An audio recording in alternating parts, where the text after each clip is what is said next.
5 மிக முக்கியமான காரியங்களை இயேசு கிறிஸ்துவை பற்றும் விசுவாசம் நமக்கு தருகிறது. என்னென்ன? எதன் மேலெல்லாம் விசுவாசம்? 1, நம்முடைய பாவத்தின் மேல் அவர் ஜெயத்தை எடுத்திருக்கிறார் என்கிற விசுவாசம். பாவத்திலிருந்தும் அதன் தண்டனையிலிருந்தும் நாம் விடுவிக்கப்பட்டிருக்கிறோம் என்கிற ஒரு விசுவாசம். சொல்லுங்க, பாவத்திலிருந்தும் அதன் தண்டனையிலிருந்தும் நான் விடுவிக்கப்பட்டிருக்கிறேன். இது இயேசு கிறிஸ்துவை பற்றும் விசுவாசத்தின் மூலமாக தான் வருகிறது. அதனால தான் நான் உங்களுக்கு முதல்ல சொல்லும்போது சொன்ன ஆபிரகாமுடைய சந்ததி இதிலிருந்து விடுதலையாக வேண்டும். எதிலிருந்து? பாவத்திலிருந்து, அதன் தண்டனையிலிருந்து. எப்படி விடுதலை ஆவது? நாம் ஏற்கனவே விடுதலையாக்கப்பட்டு விட்டோம் என்கிற அந்த அறிவின் மூலமாக நாம் விடுதலையாக வேண்டும். ஆமென். 2வது, நியாயப்பிரமாணத்தின் சாபம். சொல்லுங்க, என் மேல சாபம் இல்லை. சொல்லுங்க, என் மேல சாபம் இல்லை. அப்போ சாபத்திலிருந்தும் விடுதலை ஆவதற்கு நாம் இயேசு கிறிஸ்துவை பற்றும் விசுவாசத்திலே நாம் இருக்கிறோம். இயேசு தான் கீ. இயேசுதான் நமக்கு ஆதாரமாக இருக்கிறார். அவர் தான் நம்மை விடுதலையாக்கி இருக்கிறார். இப்பொழுது நீங்கள் நானும் எப்படி விடுதலையாக்கப்பட்டிருக்கிறோம்? நாம் ஏதோ செய்து அல்ல, நாம் ஏதோ விட்டு அல்ல, எல்லாவற்றையும் நாம் இயேசுவை பற்றும் விசுவாசத்தின் மேலே வைக்கிறோம். பவுல் சொல்றாரு, நம்முடைய விசுவாசம் இயேசுவின் மேலே. சொல்லுங்க, என்னுடைய விசுவாசம் இயேசுவின் மேலே. அவர் தான் என்னை விடுதலையாக்கி இருக்கிறார். இப்போ நான் அவரை டிபெண்ட் பண்ணி இருக்கிறேன். பாவத்திலிருந்து ஜெயத்தை நான் அவரை டிபெண்ட் பண்ணி எடுக்கிறேன். சாபத்திலிருந்து ஜெயத்தை நான் அவரை டிபெண்ட் பண்ணி எடுக்கிறேன். 3வது, வியாதி, பாடுகள், மரண பயம், இதெல்லாவற்றின் மேலையும் விடுதலையை நமக்கு இயேசு கட்டளையிட்டு இருக்கிறார். எத்தனை பேர் ஆமென் சொல்றீங்க? கல்வாரி சிலுவையில் இயேசு மரித்தது அதுக்கு தான். இவைகளிலிருந்து நம்மை விடுதலை ஆக்கி விட்டிருக்கிறார். 2025 வருஷத்துக்கு முன்பாகவே அது நடந்து விட்டது. விடுதலை ஆக்கி விட்டிருக்கிறார். 4வது, பற்றாக்குறை, கடன், தரித்திரம், இல்லாமை, இவைகளிலிருந்து நாம் விடுதலையை விசுவாசிக்கிறோம். இயேசு கிறிஸ்துவை பற்றும் விசுவாசத்தின் மூலமாக. சொல்லுங்க, பற்றாக்குறை, கடன், தரித்திரம், இல்லாமை, இதிலிருந்து இயேசு நம்மளை விடுதலை ஆக்கி இருக்கிறாரா? இதிலிருந்து நம்மை விடுதலை ஆக்கி இருக்கிறார். ஆபிரகாமின் குமாரத்திகள் இப்படி இருக்கக்கூடாது, இப்படி இருக்க முடியாது. 5வது, இயேசு கிறிஸ்துவை பற்றும் விசுவாசம் தோல்வியிலிருந்து, தோல்வி மனப்பான்மையிலிருந்து. சில சமயங்களை பாருங்க, சில சமயங்கள் இந்த தோல்வி மனப்பான்மை ஒரு பெரிய வியாதியை விட ரொம்ப மோசமானது. தோல்வி மனப்பான்மை ரொம்ப ஈஸியாக நம்மகிட்ட வந்துடும். தோல்வி மனப்பான்மையிலிருந்து நம்ம விடுதலை ஆக வேண்டும். உதாரணத்துக்கு பாருங்க, இங்கே பாருங்க, காலியான சேரை பார்க்கும்போது என்ன மனப்பான்மை வரும்? வெற்றி மனப்பான்மையாக வரும்? தோல்வி மனப்பான்மை தான் வரும் இல்லையா? உங்கள்கிட்ட அரிசி இல்லாமல் இருக்கும் போது, பேங்க்கில் அக்கௌண்ட்டில் பணம் இல்லாமல் இருக்கும்போது, சில சமயங்களில் 0ல் இருக்கும்போதெல்லாம் இல்லை, கம்மியாக இருக்கும்போதே நமக்கு தோல்வி மனப்பான்மை வருது. நிறைய பேருடைய லைஃப்பில் பாக்கெட்டில் பணமே இல்லைன்னும் போது தோல்வி மனப்பான்மை. நான் என்ன கேட்குறேன், தோல்வியும் வெற்றியும் தீர்மானிப்பது என் அக்கௌண்ட்டில் எவ்வளோ இருக்குது, இங்கே எவ்வளோ பேர் உட்காந்துட்டு இருக்கிறீங்கன்றது இல்லை. இது ஒரு மனப்பான்மை. சொல்லுங்க, இது ஒரு மனப்பான்மை. ஆமாம், மனப்பான்மை. ஒன்றுமே இல்லைன்னா கூட நான் வெற்றி மனப்பான்மையோடு வாழ வைப்பது இயேசு கிறிஸ்துவை பற்றும் விசுவாசம். எத்தனை பேர் ஆமென் சொல்றீங்க? 5 அப்பம் 2 மீன் தான் இருக்குது, 20,000 பேர் கூடி இருக்கிறாங்க. என்ன மனப்பான்மை இருக்கும்? எல்லாம் வடவடன்னு ஆயிட்டாங்க. எல்லாருக்கும் நம்பிக்கை இழந்து போய் உட்காந்துட்டு இருக்கிறாங்க. எல்லாம் 2 நாள் 3 நாள் உட்காந்து பிரசங்கத்தை கேட்டுக்கிட்டு இருக்கிறாங்க. கூட்டம் ஜாஸ்தி இருக்குது, ப்ரொவிஷன் கம்மியாக இருக்குது. சொல்லுங்க, வீட்டு நலனால் தான். கூட்டம் ஜாஸ்தியாக இருக்குது, ப்ரொவிஷன் கம்மியாக இருக்குது. இந்த நான் எங்கள் அம்மா அப்பா வீட்டில் குடும்பத்தில் பாருங்கள், எங்கள் பெரியப்பா பெரியம்மா எல்லாம் நாங்கள் ஒரே கூட்டு குடும்பமாக இருந்தோம். கூட்டு குடும்பத்தில் எங்கள் குடும்பம் தான் ஜென்ரேஷன் ஜாஸ்தி. நாங்கள் மொத்தம் 8 ஆம்பளை பசங்க, பொண்ணுங்களே கிடையாது. 2 பேர் இறந்துட்டாங்க, 6 ஆம்பளை பசங்க. அவங்க வீட்டில் 2 பசங்க, மொத்தம் 8 பேர். அம்மா அப்பா எல்லாம் ஒரு பெரிய கூட்டு குடும்பம். எப்படி இருக்கும்னு நினைக்கிறீங்க? அங்கே பீப்புள் கம்மி, சாரி அதிகம், ப்ரொவிஷன் கம்மி. எப்படி இருக்கும்? நான் சொல்கிறேன், 20,000 பேர் கூடி இருக்கிறாங்க, 5 அப்பம் 2 மீன். ப்ரொவிஷன் பத்துமா? பத்தாது. என்ன மனப்பான்மை வரும்?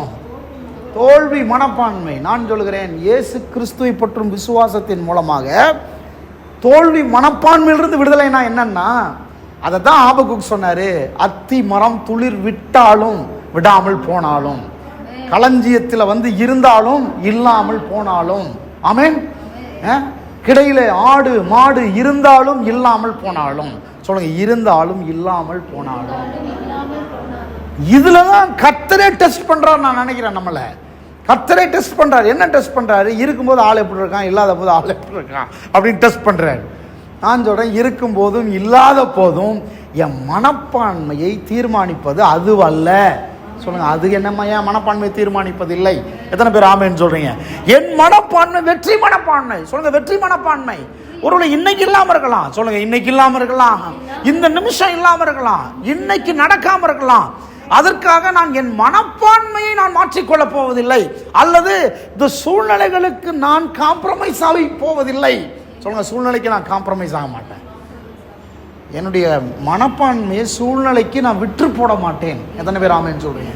என்னுடைய மனப்பான்மையை என்னுடைய சூழ்நிலைக்கு நான் விற்று போட மாட்டேன், அதுல ஏன் வச்சிட மாட்டேன். என்னுடைய மனப்பான்மை கர்த்தரை பற்றும் விசுவாசம். ஆமென். யோசேப்பு சிறைச்சாலையில் உட்கார்ந்துருக்கும் போது மனப்பான்மை எப்படி இருந்திருக்கும்? கனவு ஒரு மாதிரி இருக்குது, நடக்கிறது ஒரு மாதிரி இருக்குது. கனவு ரொம்ப தூர பிரயாணம், கனவு ராஜாவுக்கு அடுத்தபடியாக உட்காருறது, கனவு அண்ணன் தம்பி மாதிரிலாம் காலில் விழுகிறது. கனவு என்னது? மிகப்பெரிய உயர்ந்த பதவி கனவு. சொல்லுங்க, உங்க கனவு எப்படி இருக்கு? தலையில கை வச்சுருவாங்க, என் கனவு ரொம்ப பெருசு, என் கனவுக்கும் நடக்கிறதுக்கும் சம்பந்தம் இருக்குதா?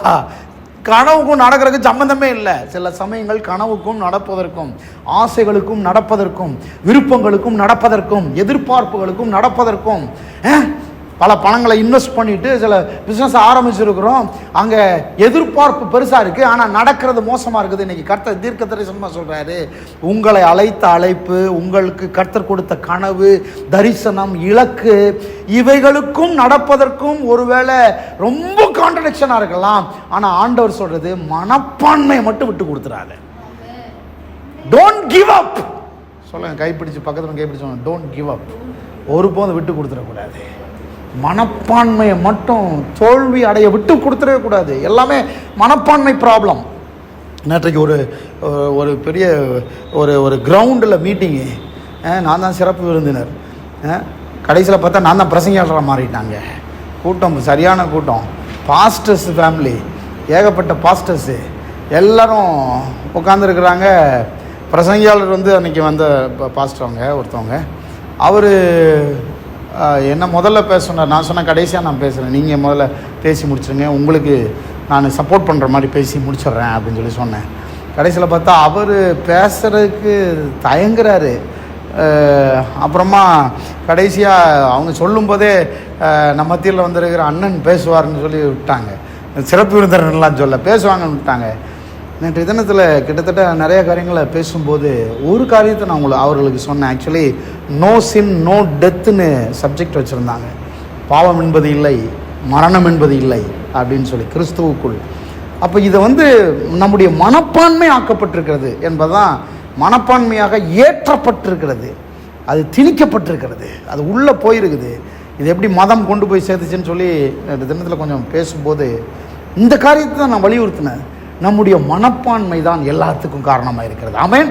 நாம் எடுத்துக்கொள்கிற விதம், சொல்லுங்க, நாம் எடுத்துக்கொள்கிற விதம். சூழ்நிலையை நாம் பார்க்கவே கூடாது. சூழ்நிலை மோசமாக இருக்கும், ஏன்னா நம்ம உலகத்தில் தான் இருக்கிறோம்.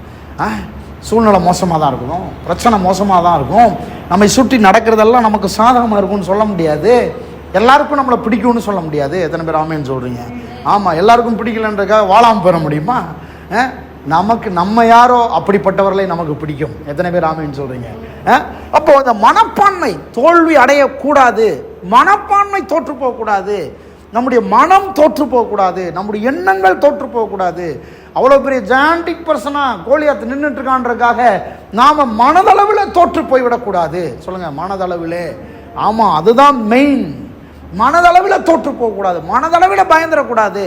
மனதை தயார்படுத்த வேண்டும், மனதை ஸ்ட்ரென்தன் பண்ணணும், மனதை எழுப்பி நிற்க வைக்க வேணும். நாம் சரீரத்தில் நின்றுக்கிட்டு இருக்கமான்றது முக்கியம் இல்லை, இந்த மனதை டியூன் பண்ண வேண்டும். தோல்வி மனப்பான்மையிலிருந்து விடுதலை கிறிஸ்து இயேசுவின் மூலமாக நமக்கு வருது. அதனால தான் அப்போஸ்தலனாகிய பவுல் எபிரேயர் நிருபத்தில் எழுதும்போது எப்படி எழுதுறாரு பாருங்க. எபிரேயர் நிருபத்தை அப்போஸ்தலனாகிய பவுல் எழுதினார்னு சொல்கிறாங்க, ஆனால் நிறைய பேர் அவர் இல்லை வேற ஆத்தர்னு சொல்கிறாங்க. எடுத்து பாருங்க 13ஆம் அதிகாரத்தை பாருங்க. எபிரேயர் 13ஆம் அதிகாரத்தில் 12ஆம் அதிகாரத்தில் விசுவாசத்தினாலே இப்படியெல்லாம் நடக்குதுன்னு போன வாரத்தில் பார்த்தோம் இல்லையா? விசுவாசத்தினாலே ஆபேலிருந்து ஆதாம்லேருந்து ஆரம்பித்து விசுவாசத்தினாலே ஆபேல், விசுவாசத்தினாலே ஏனோக்கு, விசுவாசத்தினாலே நோவா, விசுவாசத்தினாலே மோசே, ஆபிரகாம், விசுவாசத்தினாலே ஈசாக்கு, சாராள், மோசே, இப்படியெல்லாம் சொல்லிகிட்டே வரவர் கடைசி வசனம் சொல்லுது, இவர்கள் எல்லாரும் விசுவாசத்தினாலே நற்சாட்சி பெற்றார்கள், ஆனால் வாக்குத்தத்தம் பண்ணப்பட்டதை அடையாமல் போனார்கள்.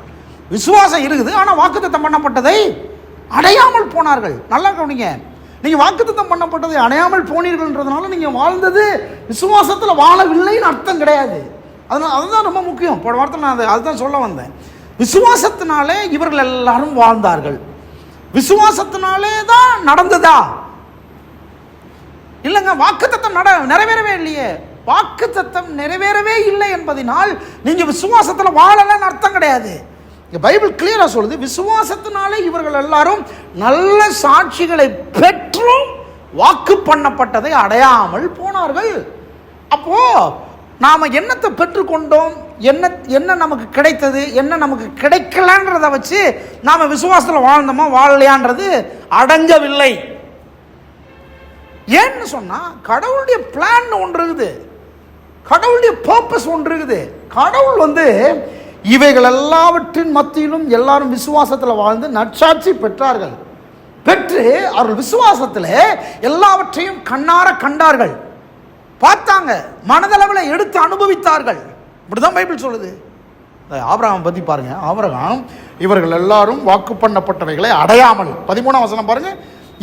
இவர்கள் எல்லாரும் வாக்கு பண்ணப்பட்டதை அடையாமல், விசுவாசத்தினாலே வாழ்கிறவர்கள் வாக்கு பண்ணப்பட்டவைகளை அடையாமல் கூட போகலாம். ஆமென். அப்போ எதுக்குங்க விசுவாசம் கேட்காதீங்க. நல்லா கவனிங்க, இதில் இருக்கிற கான்ட்ரடிக்ஷன் என்னன்றதை நான் உங்களுக்கு சொல்றேன். 13ஆம் வசனம் பாருங்க. இவர்கள் எல்லாரும் ஆபிரகாம் விசுவாசத்தினாலே அப்படி ஸ்டார்ட் பண்ணவங்க தான். ஆனால் குறிப்பாக ஆபிரகாம், சாராள், ஈசாக்கு இவங்களெல்லாம் பற்றி சொல்லுதுங்க. இவர்கள் எல்லாரும் விசுவாசத்தினாலே வாக்கு பண்ணப்பட்டவைகளை அடையாமல் தூரத்திலே அவைகளை கண்டு, தூரமா இருக்குது. தெரியுது கண்ணுக்கு முன்னால தெரியுது.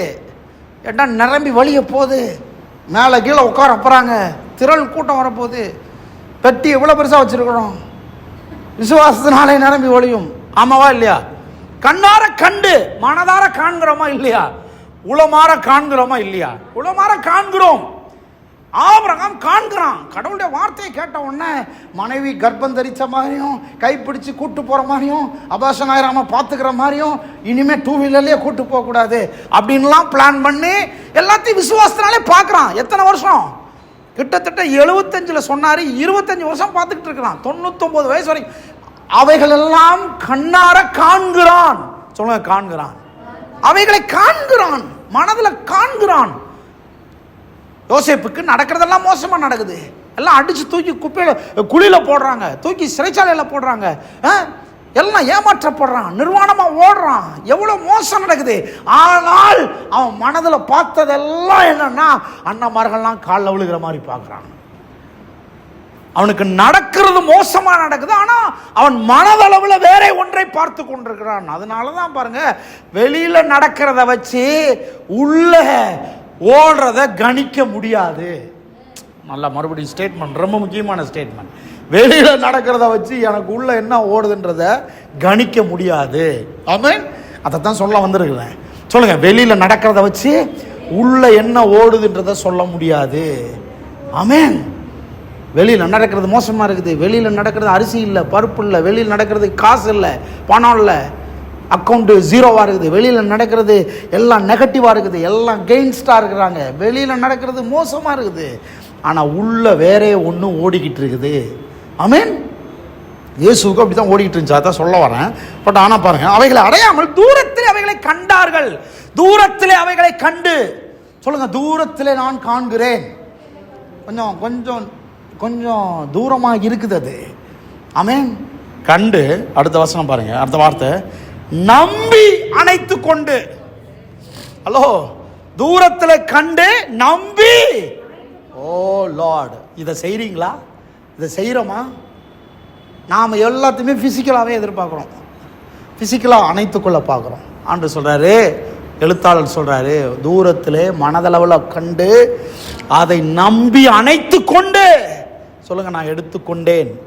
நீங்கள் காண்கிறதை அணைத்துக் கொள்ளுங்கள். நீங்கள் காண்கிறதை நம்பி எடுத்து அணைத்துக் கொள்ளுங்கள்.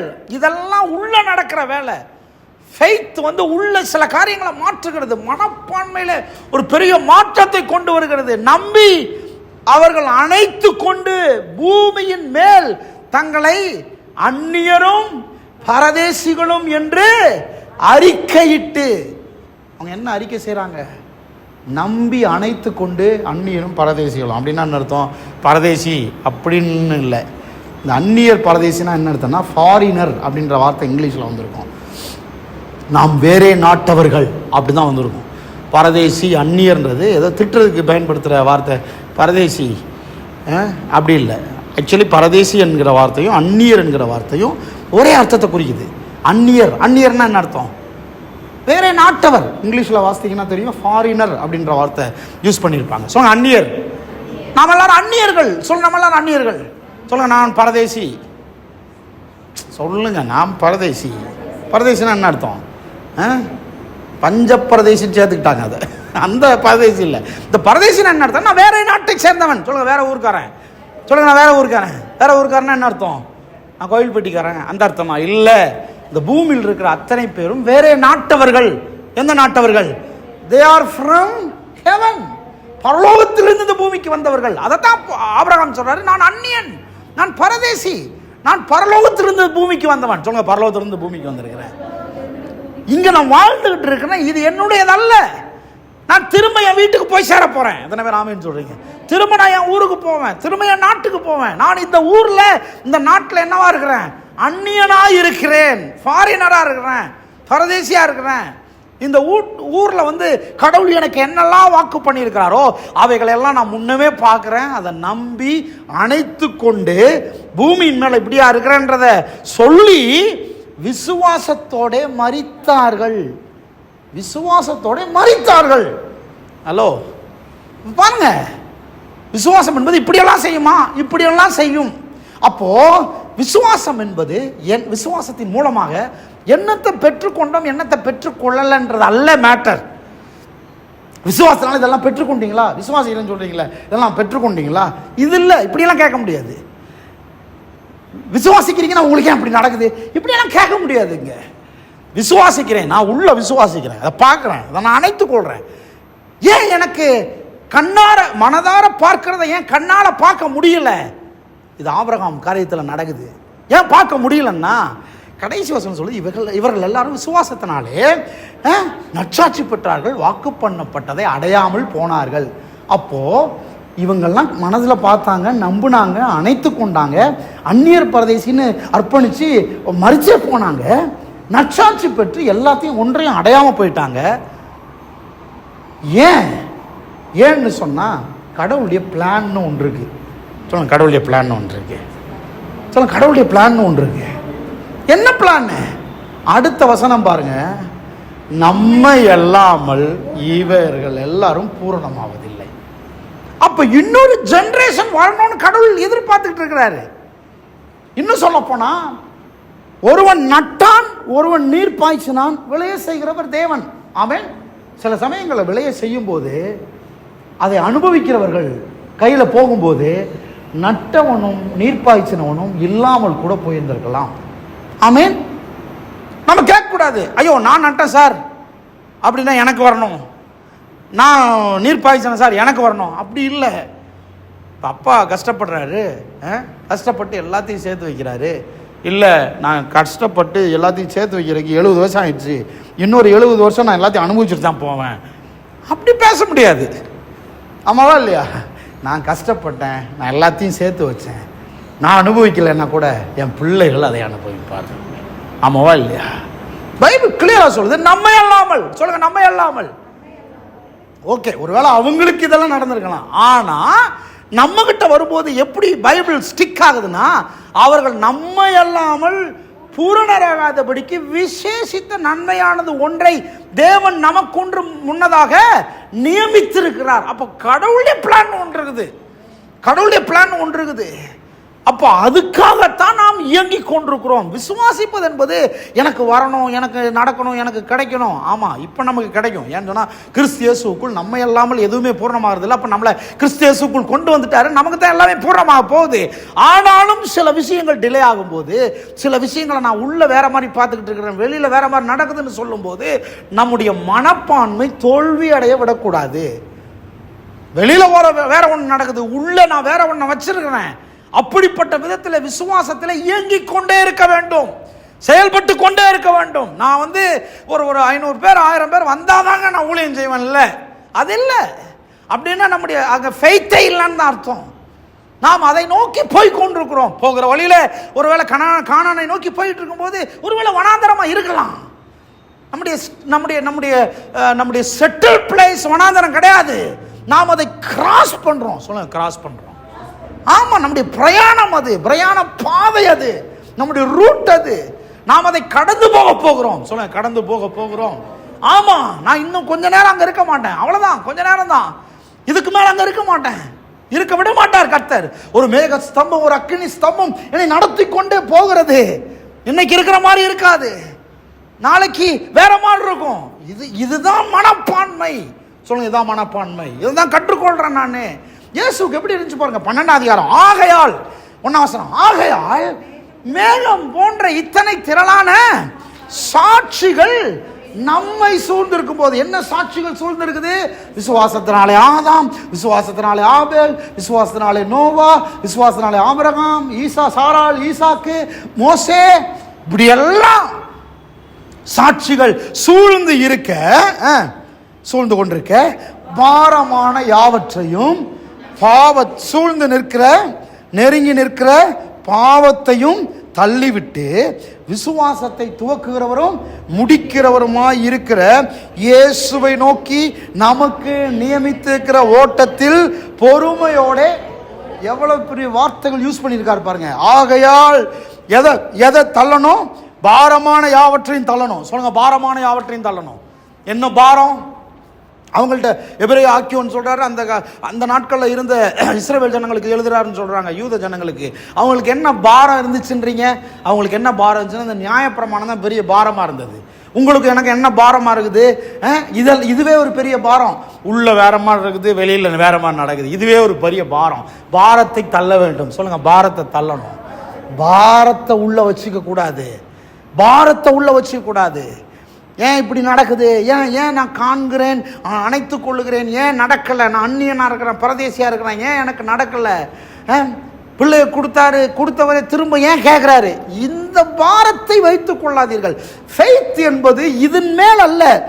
ஃபெய்த் என்பது ஆபிரகாமுக்கு விசுவாசம் என்பது, என் பிள்ளை அவர் கேட்கிறாரு, கொடுத்தவரே அவர் தான், அவர் வாங்கி பலியாக்கி சாம்பல் ஆக்குனா கூட என் விசுவாசத்தை சாம்பல் ஆயிடுச்சே அப்படின்றதன் மேல வைக்க மாட்டேன்.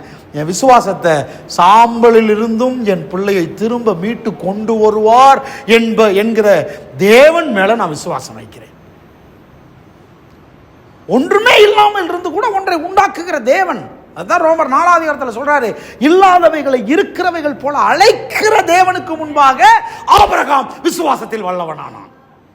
எத்தனை பேர் ஆமென் சொல்லுங்க? விசுவாசம் என்பது தேவன் மேல வைக்கிற விசுவாசம். சொல்லுங்க, தேவன் எனக்கு என்ன நடக்குது, என்ன நடக்கலன்றதன் மேல விசுவாசம் இல்ல, எனக்கு என் தேவன் மேல விசுவாசம்.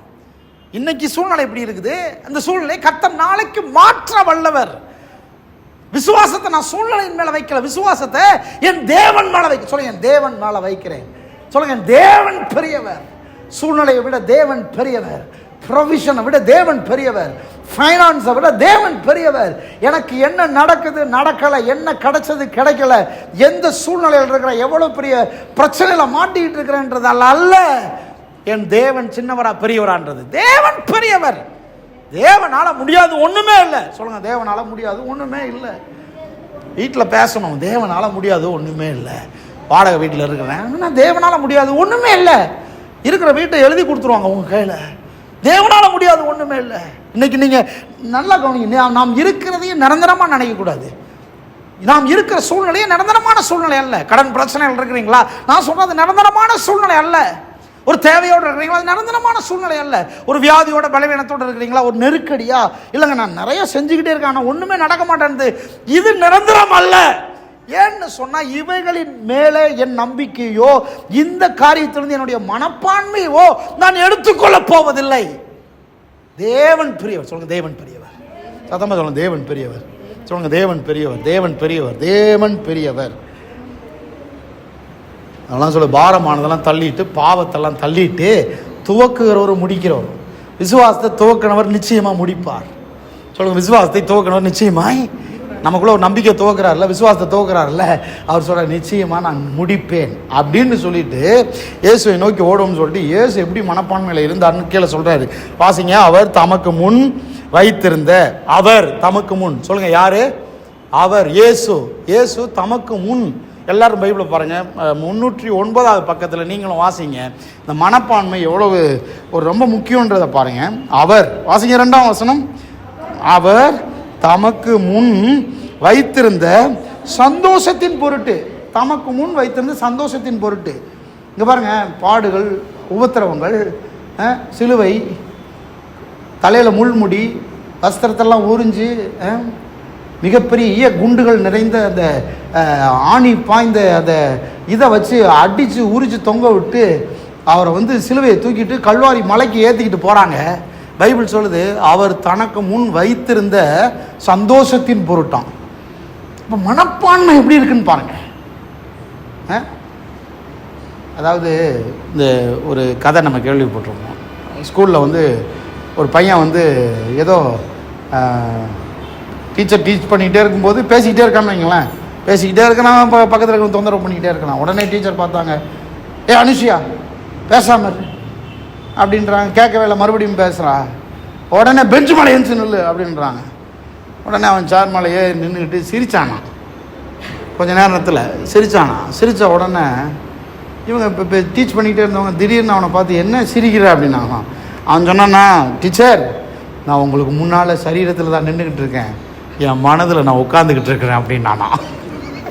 நான் மனதளவில் நான் உட்காந்துட்டு தான் இருக்கிறேன், நீங்கள் நினச்சிட்டு இருக்கிறீங்க நான் நின்றுக்கிட்டு இருக்கிறேன்னு. நான் உங்களுக்கு முன்னால் நின்றுக்கிட்டு இருக்கேன், ஆனால் என் மனதளவில் நான் உட்காந்துக்கிட்டு தான் இருக்கிறேன் அப்படின்னு சொன்னான். நான் பாருங்கள், இந்த மாதிரி இவர் சொல்கிறாரு, தனக்கு முன் வைத்திருந்த சந்தோஷத்தின் பொருட்டு சிரிச்சுக்கிட்டே சிலுவையை தூக்கிட்டு போகிறாரு. எல்லாருக்கும் ஒரு மாதிரி ஆகுது, என்னடா சிரிக்கிறேன்னா அவர் சொல்கிறாரு, எனக்கு முன்பாக வைக்கப்பட்டிருப்பது அவமானம் அல்ல. அடுத்த வார்த்தை பாருங்க, அவமானம்னு எண்ணாமல் சிலுவையை சகித்து, அவமானத்தை எண்ணாமல் சிலுவையை சகித்து தேவனுடைய சிங்காசனத்தின் வலது பாரிசத்தில் போய் உட்கார்ந்தார், வீற்றிருக்கிறார். அவர் எப்படி போய் சிங்காசனத்தில் வீற்றிருக்கிறார்னு சொல்லுது. எப்படி போய் சிங்காசனத்தில் வீற்றிருக்கிறார்? அவர் தனக்கு முன் வைக்கப்பட்ட சந்தோஷத்தின் பொருட்டு. நல்லா கவனிங்க, இங்க இருக்கு சிங்காசனம், அங்க சந்தோஷம் வைக்கப்பட்டிருக்குது. ஆனா ரூட் என்னது? அவமானம், நிந்தை, பாடுகள், உபத்திரவம், காரி துப்புறாங்க, ஏளனமா பேசுறாங்க, வேதனை, சரீரத்துல வேதனை. தனக்கு முன் சந்தோஷமா வைக்கப்பட்டிருக்குது. அப்போ எதை பத்தி பேசுது? சிங்காசனமும் சந்தோஷமும் என்பது டெஸ்டினேஷன். சந்தோஷமும் சிங்காசனம் என்பது நம்முடைய இலக்கு, நாம் போய் சேரக்கூடிய இடம். கானான் என்பது நாம் போய் சேரக்கூடிய இடம். எத்தனை பேர் ஆமென் சொல்றீங்க? சொந்த தேசம் என்பது நாம் போய் சேரக்கூடிய இடம். ஏராளம் தாராளம் செல்வ செழிப்பு என்பது நாம் போய் சேரக்கூடிய இடம். வேற என்ன? நான் போய் சேரக்கூடிய இடம் அது. ஆனால் ரூட் எது? அந்த சந்தோஷத்தையே பார்த்துக்கிட்டு நடந்து போயிடணும்ன்ற. எத்தனை பேர் ஆமென் சொல்றீங்க? நான் சொல்ல புரியுதா இல்லையா? ஆமென். அப்படி போய் உட்கார்ந்துட்டார் அவரு. நீங்க எல்லாம் கவனிக்கிறீங்களானே தெரியல. நீங்க உங்களை சொல்ல, நீங்க ஏன் ஸ்டூடெண்ட், 100 மார்க் அவங்களுக்கு. நல்லா கவனிங்க. இந்த 2 நாளா என்னது நடக்குது? 2 நாளா என்னது கிருஷ்ண ஜெயந்தி, ஆமாவா இல்லையா? இந்த 2-3 நாளாகவே என்ன நடந்துகிட்டு இருக்குன்னா, நம்ம தெருவுகள்லாம் பார்த்தீங்கன்னா தீமிதி திருவிழா நடந்துகிட்டு இருக்குது. இதெல்லாம் நான் சின்ன பையனாக இருக்கும்போது 5 வயசு 5வது 6வது படிக்கும்போது கோவில்பட்டியில் பார்த்துருக்குறேன். இதுக்குன்னே ஊருக்கு போவோம். ஊரில் வந்து இது இருக்கும், என்னது, அந்த திருவிழா நடக்கும். தேரை இழுத்துக்கிட்டு வருவாங்க.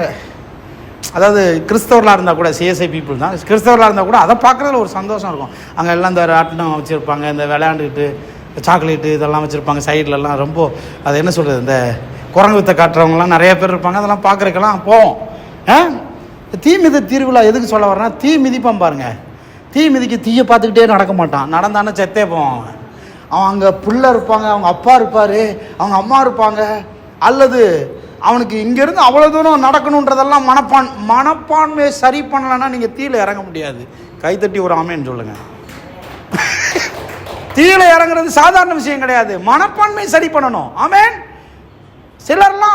சிலர்லாம் வந்து தீ வந்து அந்த கொல்லி அது நெருப்பு அந்த இது போட்டிருப்பாங்க, என்ன கரியை போட்டிருப்பாங்க இல்லை, குபு குபுன்னு எரியும். நீங்கள் பார்த்து இது பண்ணீங்கன்னா ரொம்ப கஷ்டம், நடக்கவே முடியாது.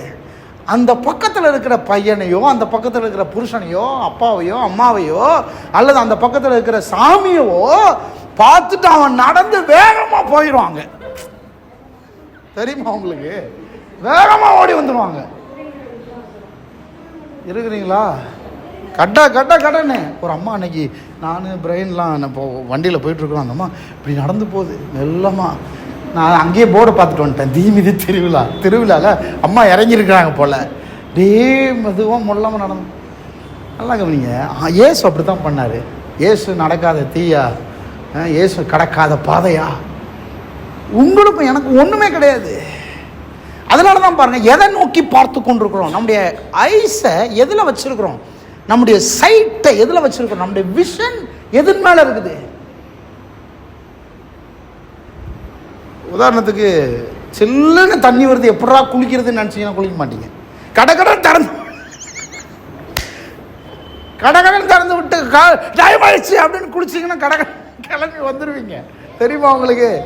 இதெல்லாம் கூட தீர்க்க தரிசனமாக சொல்ல வேண்டியதான்.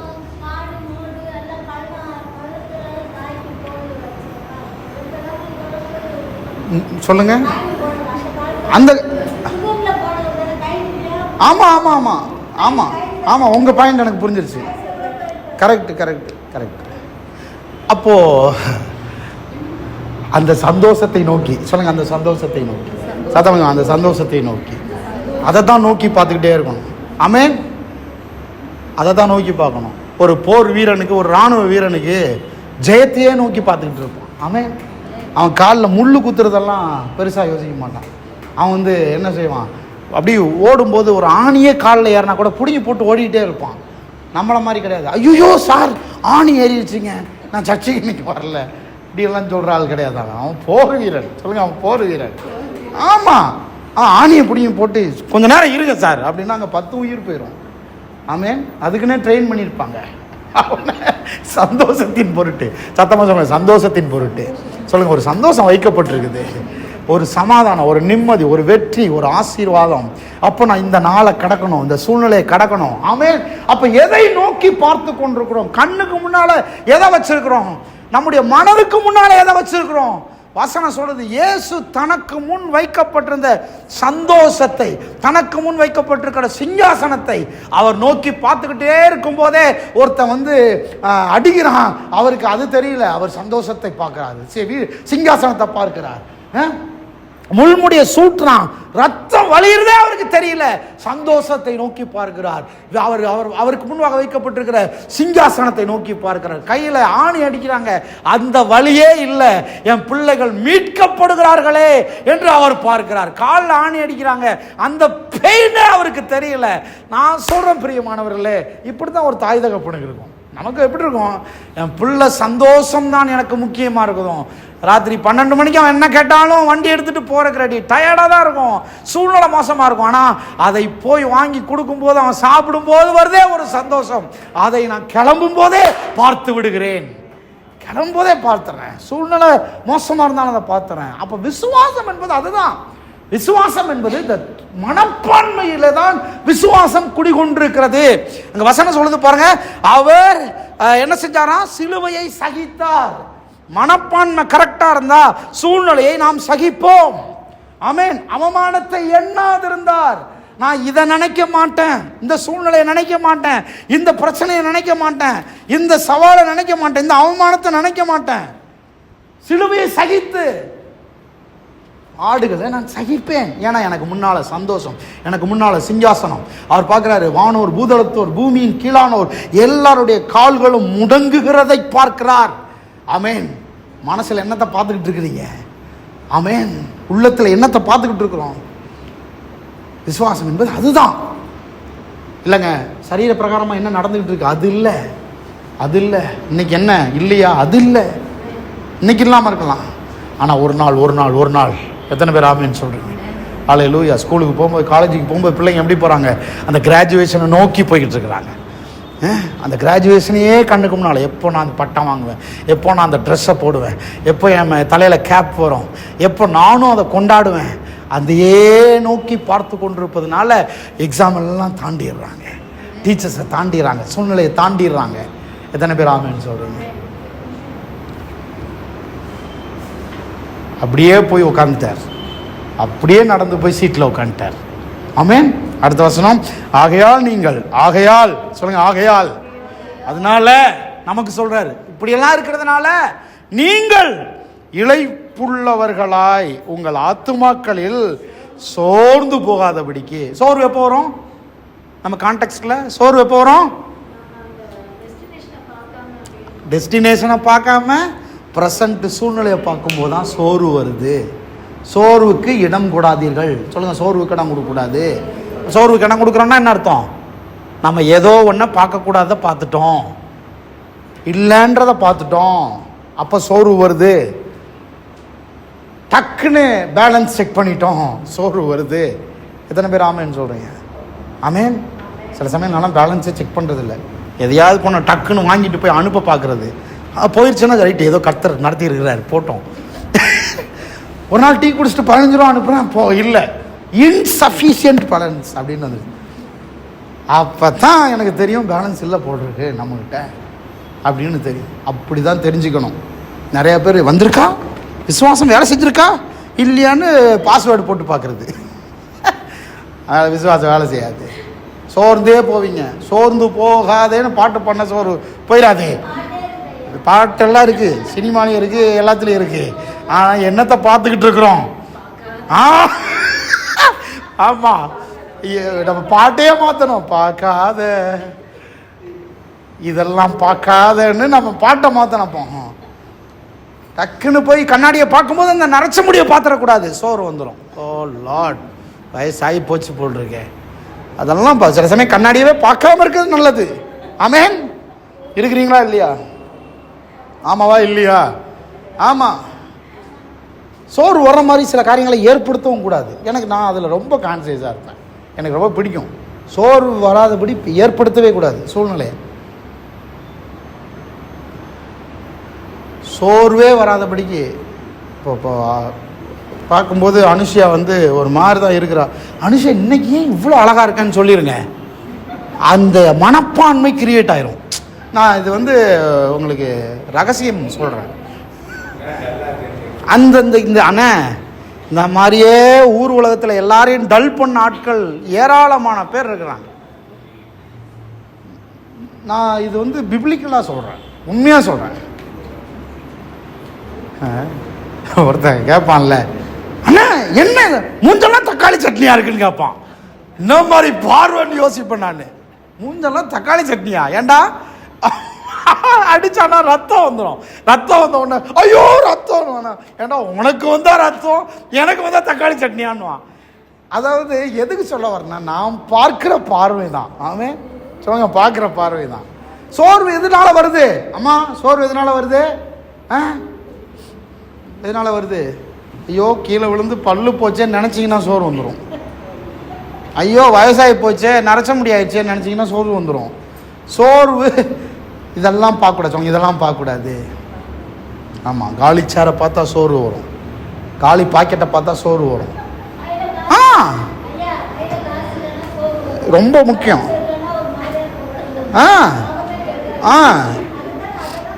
அதுதான் சோறு வரும். சில சமயங்களில் சில முகங்களை பார்த்தாலே சோறு வந்துடும், அதனாலேயே பார்க்கக்கூடாது.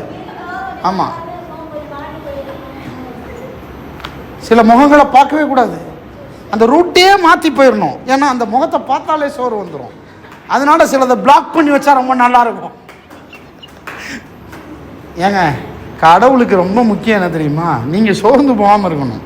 அதுக்கு நீங்கள் சில சூழ்நிலைகளை பார்க்காம இருக்கணும், சில நபர்களை, சில நெகட்டிவான காரியங்களை. அதனால தான் அந்த தாய்மார்களுக்கெல்லாம் நான் என்ன சொல்கிறேன்னா, வாலிப பிள்ளைகளையோ அல்லது நம்ம பிள்ளைகளையோ மற்றவங்களையோ பார்க்கும்போது எடுத்த உடனே ஏன் கொஞ்சம் டல்லாக இருக்கிற, இந்த பேச்சே பேசக்கூடாதுன்றேன். அவங்க டல்லாக இருக்கிறாங்கன்னு தெரிஞ்சால் கூட உங்களுக்கு என்ன சொல்லணும் தெரியுமா? அதை தான் நீங்கள் கற்றுக்கொள்ள வேண்டும். அதுதான் கற்றுக்கணும். என்ன கற்றுக்கணும்? இன்றைக்கி நல்ல ஆரோக்கியமாக தெரியுதே அப்படின்னீங்கன்னா அவங்க கொஞ்சம் வேறு மாதிரி யோசிக்க ஆரம்பிப்பாங்க, வேறு மாதிரி பார்க்க ஆரம்பிப்பாங்க. இயேசுவை பார்த்து பிதாவும் பரிசுத்தாவியானவரும் தான் சொல்லியிருப்பாங்க. என்ன சொல்லியிருப்பாங்கன்னா, இயேசுவே ஒருவேளை மாம்சத்தில் இது என்னை விட்டு நீங்கள் கூடுமானால் நீங்கும்படி செய்யும்னு உடனே தூதர்கள்லாம் வந்துட்டாங்களாம். வந்துட்டு சொன்னாங்களாம், சிங்காசனம். இப்படி தான் சொல்லியிருப்பாங்க நான் நினைக்கிறேன். எல்லாருடைய பாதங்களும் உமக்கு முன்பாக முடங்குகிறது, முன்பாக சந்தோஷம் வைக்கப்பட்டிருக்கிறது, ஜனங்கள்லாம் மீட்படைகிறார்கள். உடனே அவர் நினச்சிருப்பார், பரவாயில்ல. அப்போ எதை நம்ம பேசுகிறோம், எதை நம்ம பார்க்குறோன்றது ரொம்ப முக்கியம். சோர்வு அதன் அடிப்படையில் தான் வருது. நான் நம்ம பாடணும்ல, ஒருவன் மாத்திரம் மீந்து இருக்க. எலியா சோர்ந்து போயிட்டாரு. சோர்ந்து போய் குகைக்குள்ள உட்காந்துருக்கிறாரு. குகைக்குள்ள உட்காந்துக்கிட்டு சாப்பாடும் வரல 40 நாள். தூதன் வந்து கேட்குறான், எலியாவே உனக்கு என்ன பிரச்சனை, ஏன் இங்கே உட்காந்துருக்கான்னு கேட்குறான். கேட்ட உடனே அவன் சொல்கிறான், நான் எல்லாரையும் ஏன் வந்து எப்படி வந்து உட்காந்துருக்காருன்னா, பாகால் தீர்க்கதரிசிகளை எல்லாம் வெட்டி சாச்சிட்டு வந்து உட்காந்துருக்கிறார். அங்கே ஒரு பெண் ஒருத்தி எழும்பி, நான் இவ்வளோ பேரை கொண்டானா அவனை கொல்லாம விட மாட்டேன்னு ஒரே வார்த்தை விட்டா. அந்த ஒரு ஆளுக்கு பயந்துக்கிட்டு வந்து கோயில உட்காந்துருக்கிறாரு. என்ன மாதிரி ஆள் பாருங்க. அவரு வெட்டி சாச்சது கிட்டத்தட்ட 700 பேருக்கு மேலே வெட்டி சாச்சது. அந்த ஒரு பெண் சொல்லிட்டா அவனை கொல்லாம விட. அந்த வார்த்தை உள்ள உட்காந்துக்கிட்டே இருக்குது. கிட்டத்தட்ட 40 நாளைக்கிட்ட கோயிலுக்குள்ள உட்காந்துக்கிட்டு இருக்கிறாரு. நான் ஒருவன் மாத்திரம் மீந்திருக்கிறேன். இந்த பாட்டு வந்து நெகட்டிவான பாட்டு, ஆக்சுவலி பாசிட்டிவான பாட்டு கிடையாது. நான் ஒருவன் மாத்திரம் மீந்திருக்கேன் நம்ம பாசிட்டிவாக பாடுறோம். ஆனால் சொன்னது நெகட்டிவான ஸ்டேட்மெண்ட். அது நான் ஒருத்தன் தான் மீந்திருக்கிறேன், எல்லாமே போயிட்டாங்க. நம்ம பார்த்து கேட்குறாரு தூதன் வந்து, என்ன இங்கே வேலைன்னு கேட்குறாரு. உடனே சொல்கிறார், நான் ஒருத்தன் மாத்திரம் மீந்திருக்கிறேன் அப்படின்னு. உடனே காகத்தினால போசிச்சு எந்திரிச்சு இங்கே உட்காந்துருக்காத, நடந்து போ, ரொம்ப தூரம் நீ போகணும். அது மட்டும் இல்லை, எலியாவுடைய வாழ்க்கை குறித்து சில பிளான் வச்சுருக்காரு கடவுள். சொன்னார், நீ ஒருத்தன் இல்லை, பாகாலுக்கு முழங்கால் படியிடாத 7000 பேரை உனக்காக வச்சுருக்கிறேன். இப்போ நீங்கள் எதை பார்க்குறீங்களோ அப்போது அந்த பேச்சு அப்படி தான் வரும். நான் ஒருத்தன் தான் சார் இருக்கிறேன், நான் மொத்தம் 10 பேர் தான் இருக்கிறோம். நீங்கள் என்னங்க எந்த கண்ணில் பார்க்குறீங்க? விசுவாசம் என்பது இந்த கண்ணில் பார்ப்பதல்ல. விசுவாசம் என்பது தரிசித்து நடவாமல் விசுவாசித்து நடப்பது. எல்லாம் இருக்குது, எல்லாம் கேட்குது, எல்லாம் நடக்குது. சொல்லுங்க, எத்தனை பேர் ஆமேன்னு சொல்றீங்க? பிள்ளை பெறுவேன், சமாதானம் வரும், காற்றையும் காணவில்லை, மழையும் பார்க்கவில்லை, என் பள்ளம் நிரம்பும். பெட்டியை நம்பி இல்லை, பெட்டி பெருசா இருந்தா எல்லாம் வந்துரும்ல, பெட்டியை நம்பி இல்லை. உள்ள இருக்குதோ இல்லையோ என் தேவைகள் சந்திக்கப்படும், ஊழியம் நடக்கும், ராஜ்யம் கட்டப்படும். ஏங்க, விசுவாசம் என்பது வேறே ஒரு இடத்திலிருந்து பார்ப்பது.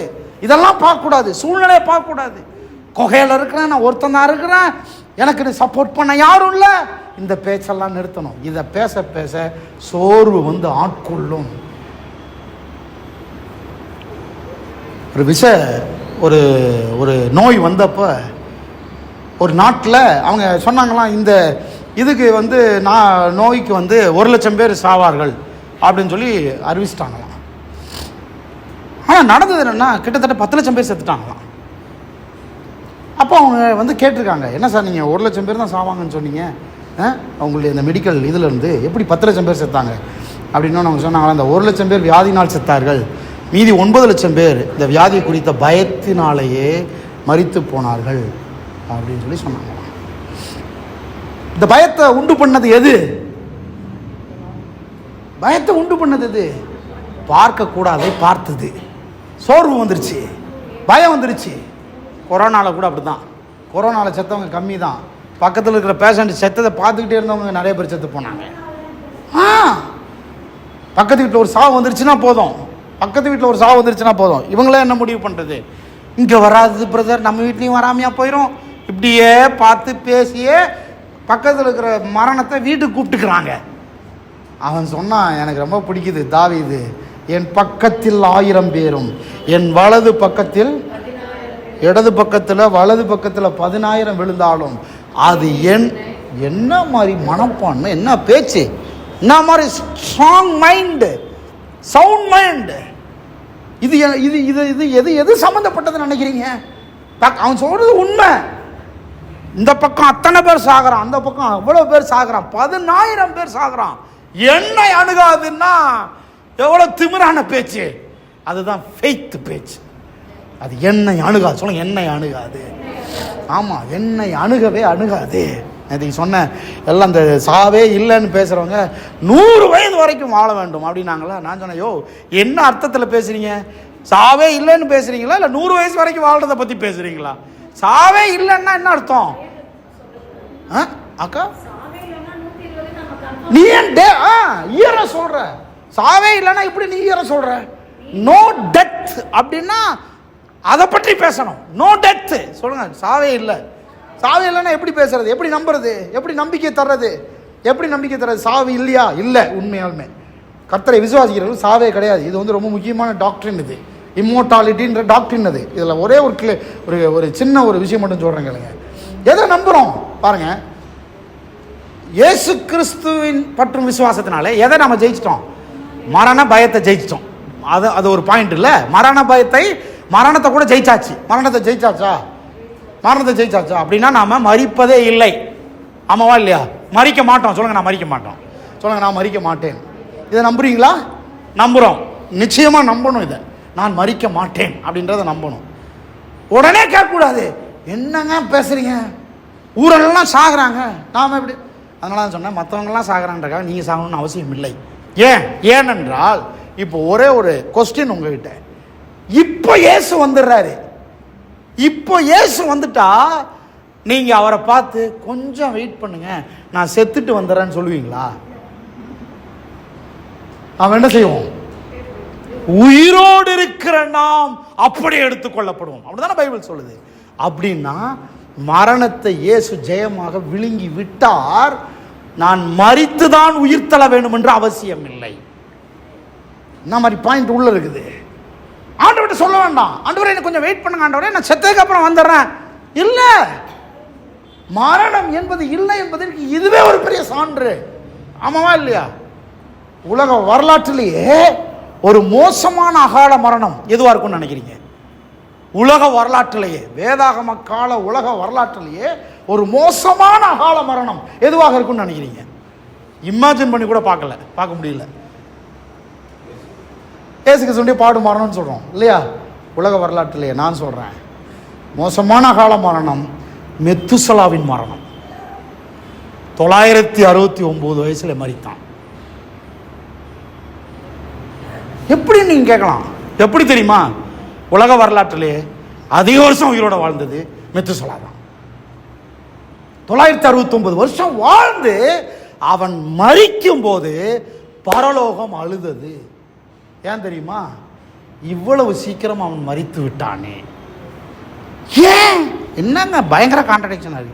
ஏன் தெரியுமா? மனுஷனை உண்டாக்கும் போது அவன் மரிக்க வேண்டும் என்று உண்டாக்கவே இல்லை. மரணமே இல்லாத வாழ்க்கையை தான் கொடுத்தார். தேவ சாயல் தேவ ரூபம் என்ற வாழ்க்கை மரணம் இல்லாத வாழ்க்கை.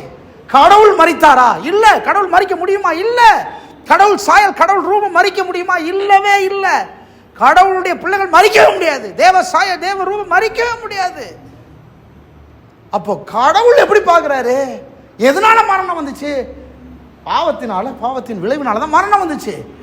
பாவமும் பாவத்தினால் உண்டான விளைவும் மரணத்தை உண்டாக்குனா கூட ஒரு மனுஷன் எத்தனை வருஷம் வாழ்றான்?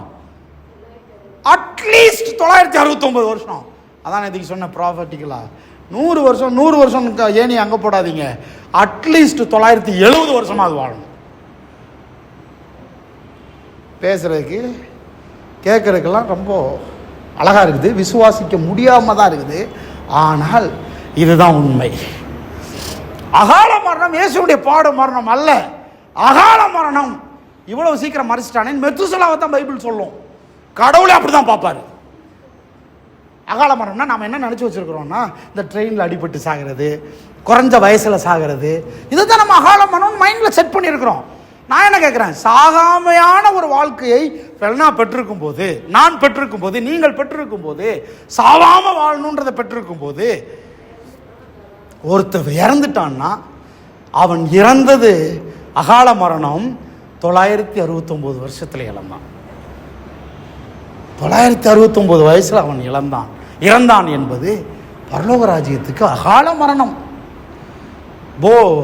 பரலோகம் ஃபுல்லாக போஸ்டர், மெத்துசலா மரித்து விட்டான், அகால மரணம் அடைந்து விட்டான். அதனால தான் எதை விசுவாசிக்கணும்? இதைத்தான் விசுவாசிக்கணும். இருதயத்தில் எதை நம்பணும்? 70 வயசு ஆயிடுச்சு பிரதர், அடுத்து வீடு போன்னுது, காடு வாவான்னுது. யார் சொல்லி கொடுத்தது? இல்லை, இதெல்லாம் ஃபெய்த்தா கிடையாது. நான் வாழ்ந்திருப்பேன், 10 தலைமுறைகளை பார்ப்பேன், ஆண்டவர் வரும்போது அப்படியே எடுத்துக்கொள்ளப்படுவேன். இதைதான் நம்பி அணைத்துக் கொள்ள வேண்டும், இதைதான் நம்பி விசுவாசிக்க வேண்டும். சோர்வுக்கு ஏதுவான எந்த ஒன்றையும் பார்க்க கூடாது, சோர்வு வராதபடி பார்த்து கொள்ள வேண்டும். சில நபர்களை பார்த்தா சோர்வு வருதா, ஆளை பார்க்காம இருக்கணும். சில சூழ்நிலையை பார்த்தா சோர்வு வருதா, அதை பார்க்காம இருக்கணும். ஆமென், அல்லேலூயா. கான்ஃபரன்ஸில் இன்னைக்கு இப்போ சொல்கிறேன், ஏன்னா முதல்ல சொல்கிறேன் நீங்கள் அவ்வளோதான் டல்லாக இருந்திருப்பீங்க. இப்போ சொல்கிறேன் கேளுங்க. 10 பைசா இல்லை, கையில் காசே இல்லை. கான்ஃபரன்ஸு நம்ம நோட்டீஸும் நம்ம இதையும் பார்த்தீங்கன்னா உலகளாவிய கான்ஃபரன்ஸ் மாதிரி இருக்கும். ஆமாவா இல்லையா? 10 பைசா கையில் இல்லை. இன்னொன்று சொல்கிறேன், ரெஜிஸ்ட்ரேஷன் பண்ண ஒரே ஒரு ஆள் சுசிலாக்கா மட்டும்தான். 200 ரூபாய் அனுப்பி ரெஜிஸ்ட்ரேஷன் பண்ண ஒரே ஒரு ஆள் சுசிலாக்கா மட்டும்தான். வேறு யாரும் ரெஜிஸ்ட்ரேஷன் பண்ணலை. நான் எப்படி இருந்திருப்பேன்னு நினைக்கிறீங்க? மனநிலை எப்படி இருக்குன்னு நினைக்கிறீங்க? நல்லா கவனிங்க.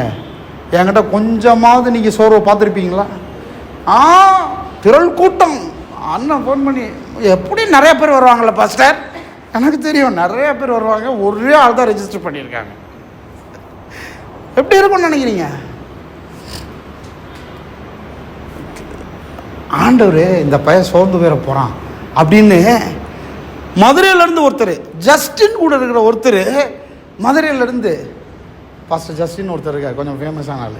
அவரு கூட இருந்தவர் எனக்கு மெசஞ்சரில் மெசேஜ் போட்டிருக்கிறாரு, பாஸ்டர் நான் இந்த மீட்டிங்க்கு வர்றேன்னு போட்டிருக்கிறாரு. நான் அதை பார்க்கல.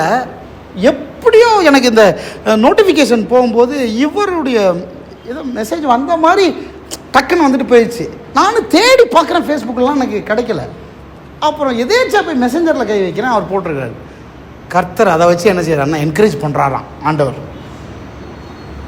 ஒருத்தனை நான் உடனே ஃப்ரெண்டாக சொன்னேன், ஃப்ரெண்டா மதுரையிலேருந்து ஒருத்தர் வரான்னு வேறு சொல்லியிருக்கிறாரு. நான் நினச்சிக்கிட்டேன் அவர் ஒருத்தருக்கு தான் போதிக்கணும் போல், நம்ம தேவையே அவருக்கு மட்டும்தான் போல் ஆண்டவர். அப்புறம் லாரன்ஸுக்கு பாஸ்டருக்கு ஃபோன் பண்ணேன், அவர் வரேன்னு சொல்லியிருந்தார். அவர் வந்துடுவார், ஏன்னா அடுத்த நாள் அவருக்காக நான் போகணும், அதனாலேயாவது வந்துடுவார். அதனால் ஃபோன் பண்ணால், பாஸ்டர் நான் கொஞ்சம் டவுட்டு அப்படின்னாரு. அவர் சாலமோனு அவரே ஃபோன் பண்ணுறாரு. சாலமோன் ஃபோன் பண்ணாத வரைக்கும் பிரச்சனை இல்லை, சாலமோன் அவரே ஃபோன் பண்ணுறாருன்னா என்னென்னா வருவாரா வரமாட்டாரான்னு டவுட்டு. ஃபோன் பண்ணோன்னே என்ன சாலமோன் அப்படின்னா, பாஸ்டர் ஒன்றும் இல்லை, என்ன ஒன்றும் இல்லை, விஷயத்தை சொல்லுங்கள். ஒன்றும் இல்லைங்க பாஸ்டர், எத்தனை பேர் வரீங்க அப்படின்னு. ஏன்னா நம்ம பேசுகிறதே பாசிட்டிவாக தானே கேட்கணும். பாஸ்டர் சாலமோன் நீங்கள் ஒரு ஆள் வந்துடுவீங்களா அப்படியெல்லாம் கேட்கக்கூடாது. எத்தனை பேர் வருவீங்க உங்கள் சபையிலேருந்து? சொன்னார் 7 பேர் வருவோம் நாங்கள். ஆண்டவர் கொஞ்சம் ஸ்ட்ரென்தன் பண்ணுறாரு, கொஞ்சம் சோர்ந்து போகாதப்பா, 7 பேராவது வருவாங்க. என்ன மனநிலை இருக்குன்னு நினைக்கிறீங்க? கான்ஃபரன்ஸ் அன்னைக்கு எப்படி இருக்குன்னு நினைக்கிறீங்க?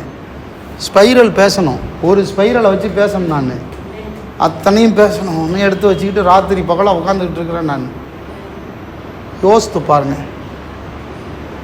அப்படியே ஆரம்பித்ததுக்கப்புறம் பார்த்தா அக்காவை காணோம், அண்ணனை காணோம்.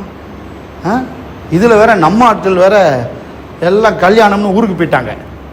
வெள்ளி சனி ஞாயிறு லீவ் ஆச்சே. பிளஸ்ஸி ரவி பிரதர் குடும்பம் ஊருக்கு போயிட்டாங்க. லக்ஷ்மி சிஸ்டர் ஃபேமிலி கான்ஃபரன்ஸுங்கன்னா அவங்க வர முடியாத சூழ்நிலை, சண்டே வர்றதே பெரிய விஷயமா இருக்குது. பாபு பிரதர் ஃபேமிலியும் ரவி பிரதர் ஃபேமிலியும் ஒரே ஃபேமிலி. அவங்க அக்கா பையனுக்கு கல்யாணம், பொண்ணுக்கு கல்யாணம், குடும்பமாக ஊருக்கு போயிட்டாங்க. போகாதீங்க என்ன சொல்ல முடியும், போயிட்டாங்க, இன்னும் வரல அவங்க. எப்படி மனநிலை எப்படி இருக்கும்னு நினைக்கிறீங்க?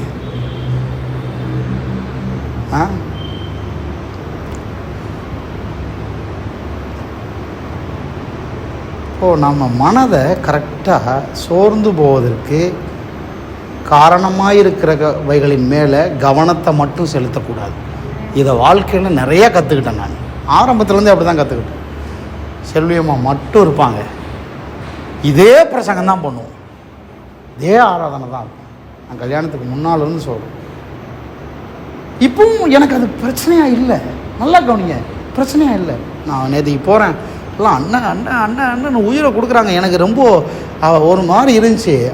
நான் அப்போ தான் நினச்சேன், பரவாயில்ல, நமக்கு தெரியலன்னா கூட நம்மளை சுற்றி இருக்கிற மக்கள் நம்மை குறித்து வச்சுருக்கிற அபிப்பிராயங்கள் எப்படி இருக்குன்றதை நேற்றுக்கு உணர்ந்தேன். அதில் ஒருத்தன் கேட்குறான், தம்பி அண்ணா நாங்கள்லாம் உங்களை ஃபாலோ பண்ணுறோம், ஆனால் ஒரே ஒரு சங்கடம், ஏன்னா நம்ம சபையில் மட்டும் மக்கள் வரமாட்டேன்றாங்க, மக்கள் கம்மியாக இருக்கிறாங்க. எனக்கும் அப்படி தான் இருக்குது. நம்ம போதிக்கிற இந்த போதனையெல்லாம் கொண்டு போய் சேர்க்கணும்னு விரும்புகிறோம், ஆனால் மக்கள் கம்மியாக இருக்காங்களே ஏன்னு அப்படின்னு கேட்குறோம். அதுக்கு நான் பதில் சொல்லலை. எப்படி சொல்கிறது? நான் பக்கத்தில் இருக்க ஒரு பையன் சொல்கிறான், அவனும் ஊழியம் செய்கிறான். தம்பி சொல்கிறான், என்ன சொல்கிறான் தெரியுமா? அறிவே இல்லாத 1000 பேர் கூடியிருக்கிறத விட இந்த வெளிப்பாடு உள்ள 10 பேர் அதை விட அதிகம் அப்படின்றான். நான் அதை யோசிக்க கூட இல்லை. கும்பலாக ஒரு வெளிப்பாடு இல்லாத போதனைக்கு போய் மக்கள் உட்காந்து பாட்டு பாடிட்டு காணிக்கை போட்டு வர்ற கூட்டத்தை விட நம்ம கிட்ட இருக்கிற அந்த 10 பேர் எவ்வளவு அதிகம்னு நினைக்கிறீங்க அப்படின்னு சொல்கிறான் பாருங்க. எனக்கு ரொம்ப சரி, அங்கேயும் ஆண்டவர் சரி பண்ணுறாரு. ஆனால் நமக்குள்ளே ஒரு ஏக்கம், ஒரு விருப்பம், இது எல்லாத்துக்கும் போய் சேரணுமே நினைக்கிறோம் இல்லை? நேற்று தினத்தில் மாத்திரம் கிட்டத்தட்ட பாஸ்டர்ஸ் மட்டும் அதிகம் பேர் வந்திருந்தாங்க. சென்னை ஃபுல்லாக இருந்து வந்திருந்தாங்க. ஒரு அம்பேத்கர் திடல்னு சொல்லி ஒரு காமன் பிளேஸில் கடைசி நான் தான் பேச வேண்டியதாக போச்சு. எல்லாருக்கும் பைபிள் காலேஜை பற்றி சொன்னேன். நிறைய பேர் பைபிள் காலேஜ் படிக்க வரோன்ருக்காங்க. அப்போ நான் என்ன சொல்கிறேன்னா, நாம் சோர்ந்து போகாதபடி பார்த்துக்கணும். சோர்ந்து மட்டும் போயிட்டோம்னா முந்தின நாள் கான்ஃபரன்ஸ் நடந்திருக்குது, நிறையா எதிர்பார்த்த அளவுக்கு வரல, நம்ம பீப்புளே இல்லை, எதிர்பார்த்த அளவுக்கு வரல. நான் அதை பார்த்து மனதளவில் சோர்ந்து போயிருந்தேன்னா நேற்றைக்கு என்னுடைய அந்த கமிட்மெண்ட்டை நான் எப்படி ஃபேஸ் பண்ணியிருப்பேன்? தோல்வி மனப்பான்மையோட ஃபேஸ் பண்ணியிருப்பேன் இல்லை, தோற்றுப்போன உணர்வுகளோட ஃபேஸ் பண்ணியிருப்பேன். அங்கே ஆண்டவர் என்னை பயன்படுத்தி இருக்க முடியாமல் போய்விடும். இதனால தான் ஆண்டவர் சொல்கிறாரு, நீங்கள் இளைப்புள்ளவர்களாய் உங்கள் ஆத்துமாக்களில் சோர்ந்து போகாமல். சோர்ந்து போவது என்பது இந்த சரீர பலவீனம் அல்ல. சோர்ந்து போவது என்பது மனதளவில், ஆத்துமாவிலே சோர்ந்து போகாமன்றார். ஆத்துமானா மனம், எண்ணம், சிந்தனை, யோசனை. சொல்றாருல்ல, சொல்லுவாங்கள்ல, கேள்விப்பட்டிருக்கீங்க, ஒண்ணுமே இல்லைனாலும் ஆள் என்ன மாதிரி பேசலாம் பாரு. அதுதான் சொல்றேன். நீங்க இருக்குதா இல்லையான்றது ரெண்டாவது, நடக்குதா நடக்கலையான்றது ரெண்டாவது. எத்தனை பேர் ஆமேன்னு சொல்றீங்க? மேட்டர் குவான்டிட்டி அல்ல, மேட்டர் குவாலிட்டி. மேட்டர் நமக்கு வெளியில என்ன இருக்குன்றது இல்லை, நமக்கு உள்ள என்ன இருக்குது. கடவுள் எல்லாத்தையும் படைச்சாரு, வெறுமையும் ஒழுங்கினமும் இருளுமா இருக்குது. இருளையும் வெறுமையும் ஒழுங்கினத்தையும் பார்த்து ஐயோ இன்னும் நம்ம கடவுளா இருக்கிறதுக்கே தகுதி இல்லையா அப்படியா யோசித்தாரு. பேசுறாரு, வெளிச்சம் உண்டா கடவுது. ஒண்ணுமே இல்லாத போது, சேரெல்லாம் காலியா இருக்கும்போது ஆத்துமாக்கள் பெருக கடவுது. இப்படி பேசுவதற்கே ஒரு கட்ஸ் வேணும். ஆமேன். அக்கவுண்ட் நிரம்ப கடவுது. எத்தனை பேர் ஆமேன் சொல்றீங்க? ஆமேன். அப்ப நான் சொல்றேன், இந்த ஆத்துமாவில் சோர்ந்து போவதற்கு காரணமா இருக்கிறவைகளின் மேல கவனத்தை வைக்க கூடாது, அதை பார்க்கவே கூடாது. ஒருத்தன்ட்ட போனா அவன் இந்த பிசினஸை குறித்து நெகட்டிவா தான் பேசுவான்னா கட் பண்ணி தூக்கி போட்டு போயிட்டே இருக்கணும். ஏன்னு சொன்னா அவனை விட உங்கள் ஆத்துமாவில் சோர்ந்து போகாதிருப்பது முக்கியமானதா இருக்கிறது. அதை விட இது முக்கியமா இருக்குது. அதனாலதான் அதை தூக்கி போடணும். எதை வேல்யூ பண்றீங்கன்றது முக்கியம். நான் எதை வேல்யூ பண்றேன்? நான் என் ஆத்துமாவை வேல்யூ பண்றேன். நான் என்ன வேல்யூ பண்றேன்? நடக்குது நடக்கல, வருது வரல, போறது போகல, இதுல எனக்கு என் ஆத்துமா ஆரோக்கியமா இருக்கணும். நான் சோர்ந்து போகாம இருக்கணும். நான் பலவீனப்படவே கூடாது. என் மனம் ஸ்ட்ராங்கா இருக்கணும். எத்தனை பேர் ஆமேன் சொல்றீங்க? ஒரு ஆமேன் சொல்லுங்க. ஆமேன் ஆமேன் ஆமேன் ஆமேன். அதுக்குத்தான் நம்மளை காத்துக்கணும். இதை வாசித்து முடிப்போம். சோர்ந்து போகாதபடிக்கு நமக்கு விரோதமாய் பாவிகளால் செய்யப்பட்ட, நமக்கு இல்லை, தமக்கு, இயேசுவுக்கு விரோதமாய் பாவிகளால் செய்யப்பட்ட இந்த விதமான விபரீதங்களை சகித்த அவரையே நினைத்து கொள்ளுங்கள். விரோதமாக எவ்வளவு நடந்தாலும் அதை அவர் சகித்து கொண்டார். டார்கெட் வேற, டெஸ்டினேஷன் வேற, ஓட்டம் பந்தயம் வேற ஒன்றை நோக்கி ஓடிக்கிட்டு இருக்கிறோம். ஆசையெல்லாம் விருப்பமெல்லாம் வேறே ஒன்று. ஆனால் நடக்கிறதெல்லாம் பாவிகளால் செய்யப்பட்ட விபரீதமான துரோகங்கள். லார்ட், துரோகங்கள், பாவிகளால் செய்யப்பட்ட காரியங்கள், சோர்வுகள். லார்ட், வந்தது எதுக்கு வந்தேன்னு கூட தெரியல, ரட்சிக்க வந்தேன், மீட்க வந்தேன். அவ்வளவு அனுபவிச்சிங்களாடா. 5 அப்பம் 2 மீனை 20,000 பேர் புசிக்கிறத ஆசீர்வதிச்சு கொடுத்ததை நீங்கள் பார்த்தீங்களே. கடல் பிரயாணத்தில் அவ்வளவு கொந்தளிப்பின் மத்தியில் எல்லாவற்றையும் நான் அடக்குனனே, அதை பார்த்தீங்களே. குஷ்டரோகி சொஸ்தமானான், அதை பார்த்தீங்களே. செத்து போன உயிரோடு எழுப்பினான், அதை பார்த்தீங்களே. இதெல்லாவற்றையும் பார்த்து என்னை எங்கேருந்து வந்தவன் நினச்சிங்க? பிதாவாகிய தேவனுடைய செல்ல பிள்ளையாக இருந்து அங்கே மடியிலிருந்து வந்தவன் உங்களுக்கு இன்னும் புரியலையா? ரட்சகர் மீட்பர்ன்றது விளங்கலையா? இவைகளையெல்லாம் நான் செய்தும் என்னால் அவ்வளவு அனுபவித்தும் எனக்கு விரோதமாக காரியங்களை செய்கிறீங்களே. ஆனால் நான் இதை பார்க்க மாட்டேன், இது எனக்கு பெருசு கிடையாது. நீங்கள் என்னை புரிந்து கொள்ளக்கூடிய ஒரு நாள் வரும். ஆமாம் இல்லையா? ஏசு அப்படிதான் நினச்சிருப்பார். என்னை புரிந்து கொள்ளக்கூடிய ஒரு நாள் வரும்.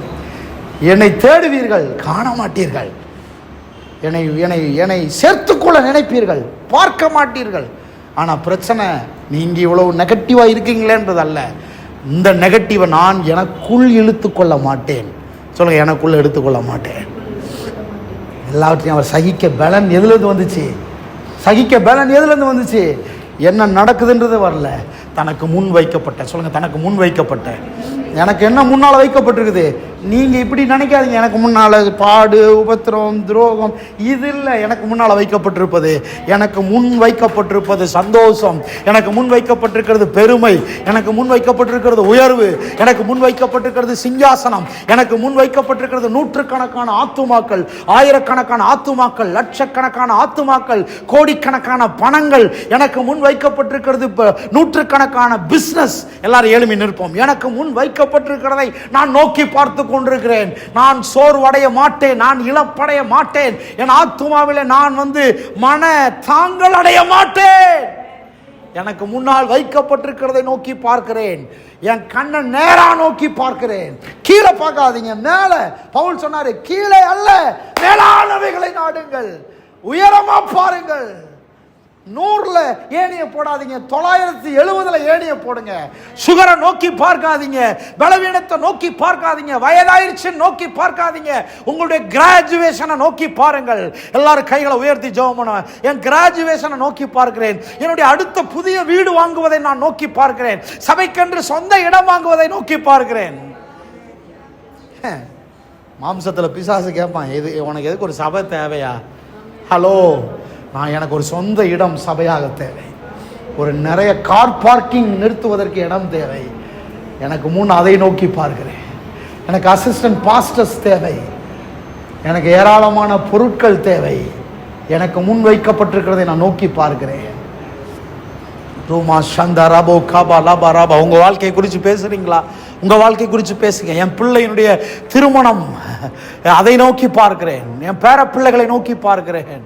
என் பிள்ளைகளின் பிள்ளைகளை நோக்கி பார்க்கிறேன். ஹல்லேலூயா. கைவிடப்பட்டதை நோக்கி பார்க்கல, அவமானம் அடைந்ததை நோக்கி பார்க்கல. நான் என்னையா துரோகம் பண்ணேன்? அவ்வளவு நல்லது செஞ்சோம், நல்ல காரியங்களை செய்தோம், நான் ஏமாற்றப்பட்டிருக்கிறேனே, அதை நான் நோக்கி பார்க்கவில்லை. நான் செய்த நல்லவைகளுக்கு எல்லாவற்றுக்கும் ஒரு நாள் பலன் வரப்போகிறது, அதை நோக்கி பார்க்கிறேன். ரகாபோ சந்தா ரபோ. ஹல்லேலூயா, ஹல்லேலூயா, ஹல்லேலூயா. நல்ல இருதயங்களை உயர்த்தி கொஞ்ச நேரம் ஜெபம் பண்ணுங்களேன். உங்கள் வாழ்க்கைக்காக யோசித்து பாருங்க. நான் நல்ல நேரம் நிமிர்ந்து யோசித்து பாருங்க. ஓ ராகாபா சந்தா ரபோ.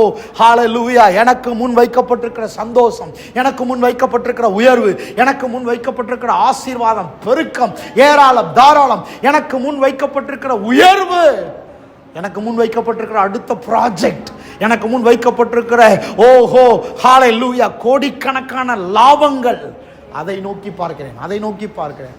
சோர்ந்து போக இடம் கொடுக்காதீங்க. சோர்ந்து போகிற காரியங்களை பார்க்காதீங்க. சோர்ந்து போகிற காரியங்களை பார்க்காதீங்க. காலி சேர பார்க்காதீங்க. புஸ்தகங்கள் நிரம்பி இருக்கிறத பாருங்க. ஷீகாபா லபா ரபோ ஹல்லேலூயா. எவ்வளவு இல்லைன்னு பார்க்காதீங்க. நான் சொல்றேன், எவ்வளவு உள்ள ஐஸ்வர்யங்கள் இருக்கின்றத பாருங்க. ரூபா சந்தா ரபோ காபோ ரியா லபோ ஹல்லேலூயா. உயர்த்தி உயர்த்தி உயர்த்தி உயர்த்தி எல்லா கர்த்தரை ஸ்தோத்திரம் பண்றீங்களா? ஒரு நாள் உங்களை பலவீனரா பார்க்காதீங்க. ஒரு நாளும் உங்களை வயது சென்றவர்களா பார்க்காதீங்க. காலம் முடிஞ்சு போச்சுன்னு ஒரு நாள் பார்க்காதீங்க. வேதம் சொல்லுகிறது, கர்த்தருக்கு காத்திருக்கிறவர்களோ புது பலன், பழையவைகள் ஒளிந்து போயின, எல்லாம் புதிதாயின, புது பலன் அடைந்து கழுகுகளைப் போல செட்டைகள் அடித்து எழும்புவார்கள். ஓடினாலும் களைப்படையார்கள், நடந்தாலும் சோர்ந்து போகார்கள். சோர்ந்து போவதற்கு காரணமா இருக்கிறத பார்க்காதீங்க. முன்னாலேயே முடிவு பண்ணிடுங்க, இதை பார்க்கக்கூடாது, இதை செய்யக்கூடாது, இந்த இடத்துக்கு போகக்கூடாது, இந்த நபர்கிட்ட பேசக்கூடாது. ஸ்ரீபா லபா ரபோ ஹல்லேலூயா. இவர் மனசில் எல்லாம் ஓடுது. இயேசு மனசில் நான் சொன்ன மாதிரியே சேவல் கூவுறதுக்கு முன்னால் 3 தடவை மறுதளிச்சிட்டானே. சரி பேதுரு, நான் உன்னெல்லாம் நம்பி இருந்தேன், கொஞ்ச நேரத்தில் நான் சாக போகிறேன், உன்னெல்லாம் நம்பி இருந்தேன். அவர் அதெல்லாம் யோசித்து பார்க்கல. அவருக்கு தெரியும் எல்லாம், போங்கடா ஓடுங்கடா பரவாயில்ல, ஆனாலும் நான் 3ஆவது நாள் உயிர் தெளிந்து வந்து உங்களை சந்திப்பேன். அதுதான் நோக்கி பார்த்தார். அதுதான் 3ஆவது நாள் உயிரோட எழும்புவேன், முதல்ல பேதுருவை தான் சந்திப்பேன், உடனே அவன் மனம் திரும்பி வருவான். பாசிட்டிவான பார்வையை பார்க்குறீங்களா? என்ன மாதிரி தெய்வம், என்ன மாதிரி ஆராதனை, என்ன மாதிரி கர்த்தருடைய ஒரு அற்புதமான இருதயம். மனப்பான்மை மாறட்டும் பிரியமானவர்களே. ஸ்ரீகாபா லபா